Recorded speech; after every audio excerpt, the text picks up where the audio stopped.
अस्सलामु अलैकुम वरहमतुल्लाहि वबरकातुहू। दुआ करता हूँ कि अल्लाह आपकी आंखों में कभी गम के आंसू न दे। रमजान के मुबारक महीने में अल्लाह आपको तौफीक दे कि आप खूब ज्यादा से ज्यादा इबादत करें। और जो कोई बहन या भाई ज्यादा कुछ पढ़ना नहीं चाहते हैं, उनकी कोई मजबूरी है या उन्हें ज्यादा पढ़ना नहीं आता, तो या वदूदों का बहुत ही खास पावरफुल अमल मोहब्बत का मैं आपको बता रहा हूँ। जिन्हें पढ़ना नहीं आता वो भी इसे वुजू बेवजू रात को सोने से पहले एक खास तरीके से, जैसे मैं बताऊंगा, वैसे पढ़ के सो जाएं। ऐसी बात नहीं है कि बिला वजू के आप इसे नहीं पढ़ सकते हैं, आप बिला वजू के भी पढ़ लें।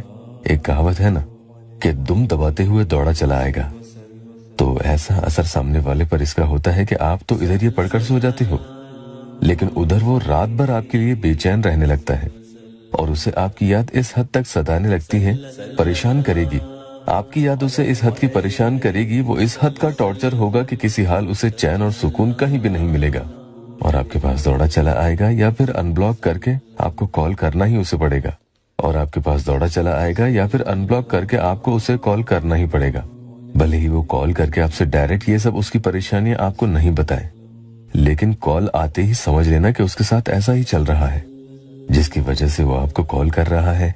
अब ये सिर्फ खाली कॉल की ही बात नहीं है यहाँ, बल्कि अंदर से ही उसकी हालत ऐसी हो जाएगी।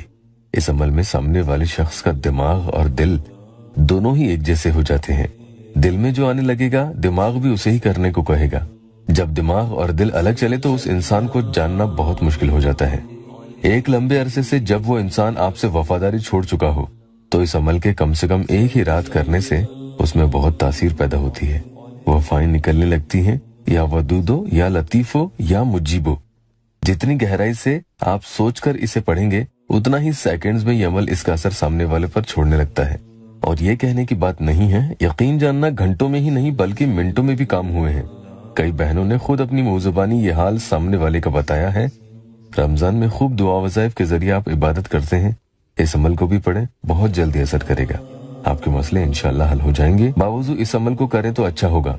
बहनें नापाकी में भी इसे पढ़ सकती हैं।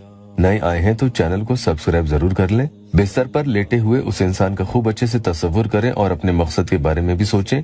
फिर दाएं यानी सीधी करवट लेकर या वदूदो या लतीफो या मुजीबो पढ़ें और अपने गिरबान में यानी सीने पर एक फूंक मार दें, एकदम करके सो जाएं। 25 यानी 25 मरतबा आप ये पढ़ेंगे और अल्लाह ने चाहा तो पढ़ते पढ़ते ही इसका असर आप खुद देखेंगे। इसे पढ़ने के बाद आपको किसी से मैसेज में न मुंह से कोई बातचीत नहीं करनी है। अल्लाह ताला आपकी हर परेशानी दूर कर दे।